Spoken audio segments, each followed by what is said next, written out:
ಆತ್ಮೀಯ ಸ್ನೇಹಿತರೆ, ತಮ್ಮದಾಗಿರ್ತಕ್ಕಂಥ YouTube channel KSB ಸ್ವಾಗತ. ಸೊ ಈ ಒಂದು ವಿಡಿಯೋದಲ್ಲಿ 9ನೇ ತರಗತಿ ಸಮಾಜ ವಿಜ್ಞಾನ ವಿಷಯಕ್ಕೆ ಸಂಬಂಧಪಟ್ಟಂತೆ LBA ಒಂದು ಘಟಕ ಪರೀಕ್ಷೆ 2. ಸೊ ಈ ಒಂದು ಎರಡನೇ ಒಂದು ಪ್ರಶ್ನೆ ಪತ್ರಿಕೆಯನ್ನು ಇಲ್ಲಿ ನೋಡ್ತಾ ಹೋಗೋಣ.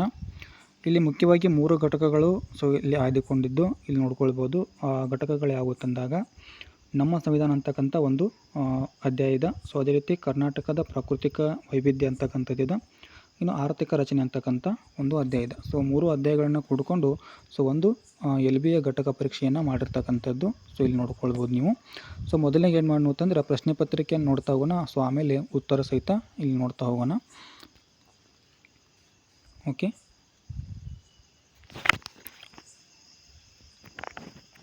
ಇಲ್ಲಿ ಮುಖ್ಯ ಪ್ರಶ್ನೆ 1ರಲ್ಲಿ ಬಂದಾಗ ಬಹು ಆಯ್ಕೆ ಪ್ರಶ್ನೆಗಳು ಕಂಡು ಬರ್ತಾವೆ. ಸೊ ಆ ಬಹು ಆಯ್ಕೆ ಪ್ರಶ್ನೆಗಳನ್ನು ಇಲ್ಲಿ ನೋಡ್ತಾ ಹೋಗೋಣ.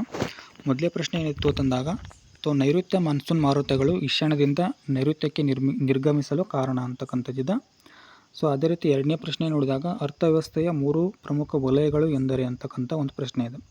ಇನ್ನು ಮುಖ್ಯ ಪ್ರಶ್ನೆ 2ರಲ್ಲಿ ಒಂದು ವಾಕ್ಯದಲ್ಲಿ ಉತ್ತರವನ್ನು ಬರೀತಕ್ಕಂಥ ಪ್ರಶ್ನೆಗಳಿದ್ದಾವೆ.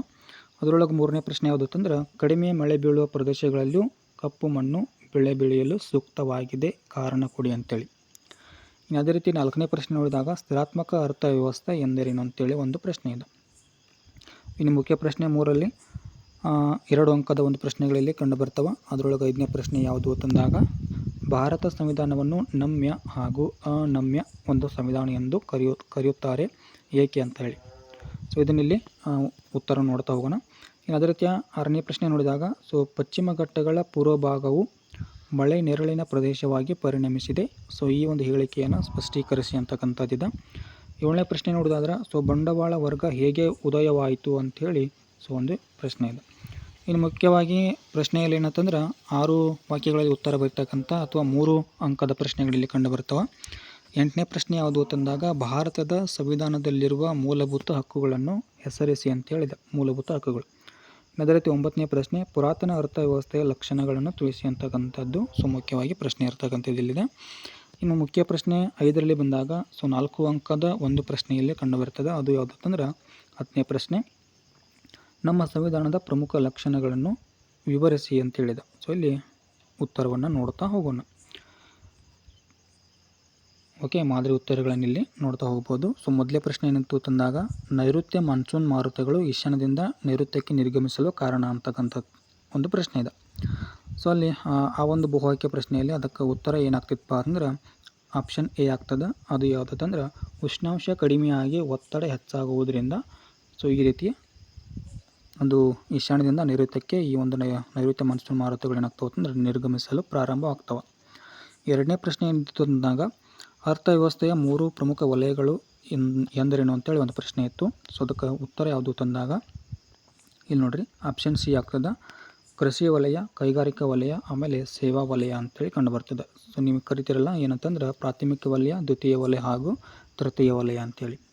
ಓಕೆ, ಇನ್ನು 1 ಅಂಕದ ಪ್ರಶ್ನೆಗಳನ್ನು ತೆಗೆದುಕೊಂಡಾಗ 3ನೇ ಪ್ರಶ್ನೆ ಏನಿತ್ತು ಅಂತಂದ್ರೆ ಕಡಿಮೆ ಮಳೆ ಬೀಳುವ ಪ್ರದೇಶಗಳಲ್ಲೂ ಕಪ್ಪು ಮಣ್ಣು ಬೆಳೆ ಬೆಳೆಯಲು ಸೂಕ್ತವಾಗಿದೆ, ಕಾರಣ ಕೊಡಿ ಅಂಥೇಳಿ ಒಂದು ಪ್ರಶ್ನೆಯನ್ನು ಇಲ್ಲಿ ಇತ್ತು. ಅದಕ್ಕೆ ಉತ್ತರವನ್ನು ನೋಡೋದಾದ್ರೆ ಕಪ್ಪು ಮಣ್ಣಿಗಿಂತ ಅಂದರೆ ಹೆಚ್ಚು ದಿನ ತೇವಾಂಶವನ್ನು ಹಿಡಿದಿಟ್ಕೊಳ್ತಕ್ಕಂಥ ಒಂದು ಗುಣ ಅಥವಾ ಸಾಮರ್ಥ್ಯ ಇರ್ತದೆ. ಸೊ ಹಾಗಾಗಿ ಇಲ್ಲಿ ಏನಂತಂದರೆ ಬೆಳೆ ಬೆಳೆಯಲು ಅತ್ಯಂತ ಸೂಕ್ತವಾಗಿರ್ತಕ್ಕಂಥದ್ದು ಕಡಿಮೆ ಮಳೆ ಬೀಳ್ತಕ್ಕಂಥ ಪ್ರದೇಶಗಳಲ್ಲಿ. 4ನೇ ಪ್ರಶ್ನೆ ಏನಿತ್ತು ಅಂತಂದ್ರೆ ಸ್ಥಿರಾತ್ಮಕ ಅರ್ಥವ್ಯವಸ್ಥೆ ಎಂದರೇನು ಅಂತೇಳಿ ಒಂದು ಪ್ರಶ್ನೆ ಇತ್ತು. ಸೊ ಸ್ಥಿರಾತ್ಮಕ ಅರ್ಥವ್ಯವಸ್ಥೆ ಅಂತಂದ್ರೆ ಅರ್ಥವ್ಯವಸ್ಥೆಯಲ್ಲಿ ಯಾವುದೇ ಬದಲಾವಣೆಗಳು ಇಲ್ಲದ ಸನ್ನಿವೇಶ ಅಥವಾ ಸ್ಥಿತಿಯನ್ನು ಏನಂತೇಳಿ ಕರಿತೀವಿ ಅಂತಂದ್ರೆ ಸ್ಥಿರಾತ್ಮಕ ಒಂದು ಅರ್ಥವ್ಯವಸ್ಥೆ ಅಂತೇಳಿ ಕರಿತೀವಿ. ಸೊ ಇಲ್ಲಿ ಯಾವುದೇ ರೀತಿಯಾಗಿರ್ತಕ್ಕಂಥ ಬದಲಾವಣೆಗಳು ಇರೋದಿಲ್ಲ. ಓಕೆ, ನೆಕ್ಸ್ಟು ಮುಖ್ಯ ಪ್ರಶ್ನೆ 3ರಲ್ಲಿ ಬಂದಾಗ 2 ಅಂಕದ ಒಂದು ಪ್ರಶ್ನೆಗಳು. ಅದರೊಳಗೆ 5ನೇ ಪ್ರಶ್ನೆ ಏನಿತ್ತಂದ್ರೆ ಭಾರತದ ಸಂವಿಧಾನವನ್ನು ನಮ್ಯ ಮತ್ತು ಅನಮ್ಯ ಸಂವಿಧಾನ ಎಂದು ಏಕೆ ಹೇಳಲಾಗುತ್ತದೆ ಅಂತೇಳಿ ಒಂದು ಪ್ರಶ್ನೆ ಇತ್ತು. ಸೊ ಅಲ್ಲಿ ಕಾರಣವನ್ನು ನೋಡ್ಬೋದು ನೀವು. ಏನು ಕಾರಣ ಅಂತಂದ್ರೆ ಯಾವ ದೇಶದ ಸಂವಿಧಾನವನ್ನು ಸುಲಭವಾಗಿ ತಿದ್ದುಪಡಿ ಮಾಡ್ಬೋದು ಅದಕ್ಕೇನಂತೇಳಿ ಕರಿತೀವಿ ಅಂತಂದರೆ ಇಲ್ಲಿ ನಮ್ಯ ಅಥವಾ ಸರಳ ಸಂವಿಧಾನ ಅಂತೇಳಿ ಕರಿತೀವಿ. ಇನ್ನು ಯಾವ ಸಂವಿಧಾನ ತಿದ್ದುಪಡಿಗೆ ವಿಶೇಷವಾಗಿರ್ತಕ್ಕಂಥ ವಿಧಾನವನ್ನು ಒಳಗೊಂಡಿರ್ತದೋ ಅದನ್ನು ಅನಮ್ಯ ಅಥವಾ ಕಠಿಣ ಸಂವಿಧಾನ ಅಂತೇಳಿ ಕರಿತೀವಿ. ಹಾಗಾದ್ರೆ ನಮ್ಮ ಒಂದು ಭಾರತೀಯ ಸಂವಿಧಾನ ಅಂತಕ್ಕಂಥದ್ದು ತಿದ್ದುಪಡಿ ವಿಧಾನ ಏನಿದೆಯಲ್ಲ ಅತಿ ಸರಳವೂ ಕೂಡ ಅದ, ಆಮೇಲೆ ಅತಿ ಏನಂತಂದ್ರೆ ಕಠಿಣವೂ ಕೂಡ ಆಗಿರ್ತದೆ. ಸೊ ಹಾಗಾಗಿ ಇಲ್ಲಿ ನಮ್ಮ ಒಂದು ಭಾರತೀಯ ಸಂವಿಧಾನ ಅಂತಕ್ಕಂಥದ್ದು ಏನಂತಂದ್ರೆ ನಮ್ಯ ಮತ್ತು ಅನಮ್ಯ ಒಂದು ಸಂವಿಧಾನವಾಗಿರ್ತದೆ. ತಿದ್ದುಪಡಿಯೂ ಕೂಡ ಮಾಡ್ಬೋದು. ಸೊ ತಿದ್ದುಪಡಿ ಮಾಡಬೇಕಾದ್ರೆ ಒಂದು ವಿಶೇಷವಾಗಿರ್ತಕ್ಕಂಥ ವಿಧಾನಗಳನ್ನು ಬಳಕೆ ಮಾಡತಕ್ಕಂಥದ್ದು. ಓಕೆ, ಇನ್ನು ನೆಕ್ಸ್ಟು 6ನೇ ಪ್ರಶ್ನೆ ಏನಿತ್ತು ಅಂತಂದ್ರೆ ಅದು ಪಶ್ಚಿಮ ಘಟ್ಟಗಳ ಪೂರ್ವ ಭಾಗವು ಮಳೆ ನೆರಳಿನ ಪ್ರದೇಶವಾಗಿ ಪರಿಣಮಿಸಿದೆ. ಸೊ ಈ ಒಂದು ಹೇಳಿಕೆಯನ್ನು ಸಮರ್ಥಿಸಬೇಕು ಅಂಥೇಳಿ ಒಂದು ಪ್ರಶ್ನೆ ಇದೆ. ಹಾಗಾದ್ರೆ ಅಲ್ಲಿ 2 ಕಾರಣಗಳನ್ನು ಕೊಡ್ಬೋದು. ಏನಂತಂದ್ರೆ ಪಶ್ಚಿಮ ಘಟ್ಟಗಳು ಮಳೆಯ ಒಂದು ಮಾರುತಗಳನ್ನು ಏನು ಮಾಡ್ತಾವೆ ಅಂತಂದ್ರೆ ತಡಿತಾವ. ಹಾಗಾಗಿ ಆ ಪಶ್ಚಿಮ ಘಟ್ಟಗಳ ಒಂದು ಏನದಂತಂದ್ರೆ ಭಾಗದಲ್ಲಿ ಅತ್ಯಂತ ಹೆಚ್ಚು ಮಳೆಯನ್ನು ಸುರಿಸ್ತಾವೆ. ಇನ್ನು ಪೂರ್ವಕ್ಕೆ ಹೋದಂತೆ ಏನಾಗ್ತೈತೆ ಅಂದರೆ ಇಲ್ಲಿ ಮಳೆ ಒಂದು ಪ್ರಮಾಣ ಕಡಿಮೆ ಆಗ್ತದೆ. ಸೊ ಯಾಕಂತಂದ್ರೆ ಇಲ್ಲಿ ಆ ಮಾರುತಗಳನ್ನೇ ಏನು ಮಾಡ್ತಾವೆ ಅಂತಂದ್ರೆ ಈ ಪಶ್ಚಿಮ ಘಟ್ಟಗಳು ತಡೆಗಟ್ತಾವೆ. ಸೊ ಹಾಗಾಗಿ ಈ 2 ಕಾರಣಗಳಿಂದ ನಾವೇನು ಮಾಡ್ಬೋದು ಅಂದ್ರೆ ಈ ಹೇಳಿಕೆಯನ್ನು ಸ್ಪಷ್ಟೀಕರಣ ಕೊಡ್ಬೋದು. ಓಕೆ, ನೆಕ್ಸ್ಟು 7ನೇ ಪ್ರಶ್ನೆ ಏನಿತ್ತು ಅಂತಂದ್ರೆ ಬಂಡವಾಳ ವರ್ಗ ಹೇಗೆ ಉದಯವಾಯಿತು ಅಂತೇಳಿ ಒಂದು ಪ್ರಶ್ನೆ ಇಲ್ಲಿ ಇತ್ತು. ಸೊ ಅದಕ್ಕೆ ಉತ್ತರವನ್ನು ನೋಡೋದಾದ್ರೆ 17 ಮತ್ತು 18ನೇ ಶತಮಾನದಲ್ಲಿ ಬ್ರಿಟನ್ನಲ್ಲಿ ಏನಾಗ್ತಿತ್ತಪ್ಪ ಅಂದರೆ ಒಂದು ಕೈಗಾರಿಕಾ ಕ್ರಾಂತಿ ಅಂತಕ್ಕಂಥದ್ದು ಒಂದು ಕ್ರಾಂತಿ ಉಂಟಾಗ್ತಿದೆ. ಹಾಗಾಗಿ ಬೇರೆ ಬೇರೆ ಒಂದು ಭಾಗಗಳಿಗೆ ಏನಾಗ್ತಿತ್ತಪ್ಪ ಅಂದರೆ ಈ ಒಂದು ಕ್ರಾಂತಿ ಅಂತಕ್ಕಂಥದ್ದು ವ್ಯಾಪಕವಾಗಿ ಹರಡ್ತದೆ. ಇನ್ನು ಈ ಒಂದು ಕೈಗಾರಿಕಾ ಕ್ರಾಂತಿ ಏನಪ್ಪ ಅಂದ್ರೆ ಸಮಾಜದಲ್ಲಿ ಬಂಡವಾಳ ವರ್ಗ ಅಂತಕ್ಕಂಥ ಒಂದು ಹೊಸ ವರ್ಗದ ಉದಯಕ್ಕೆ ಏನು ಮಾಡ್ತೈತೆ ಅಂದ್ರೆ ದಾರಿ ಮಾಡಿ ಕೊಡ್ತದೆ. ಹೌದಾ? ಸೊ ಇಷ್ಟು ಏನಂತಂದ್ರೆ ಇಲ್ಲಿ ನೀವು ನೋಡ್ಕೊಳ್ಬೋದು.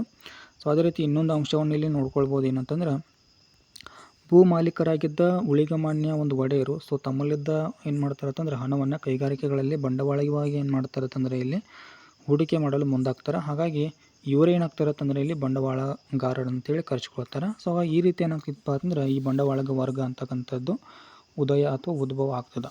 ಓಕೆ, ನೆಕ್ಸ್ಟು 8ನೇ ಪ್ರಶ್ನೆ, ಅದು ಮುಖ್ಯ ಪ್ರಶ್ನೆ 4ರಲ್ಲಿ. ಸೊ 3 ಅಂಕದ ಒಂದು ಪ್ರಶ್ನೆಯಲ್ಲಿ ನೋಡ್ಬೋದು. 8ನೇ ಪ್ರಶ್ನೆ ಏನಂತಂದ್ರೆ ನಮ್ಮ ಒಂದು ಭಾರತೀಯ ಸಂವಿಧಾನದಲ್ಲಿರ್ತಕ್ಕಂಥ ಮೂಲಭೂತ ಹಕ್ಕುಗಳನ್ನು ಹೆಸರಿಸಿ ಅಂತಕ್ಕಂಥದ್ದು ಇತ್ತು.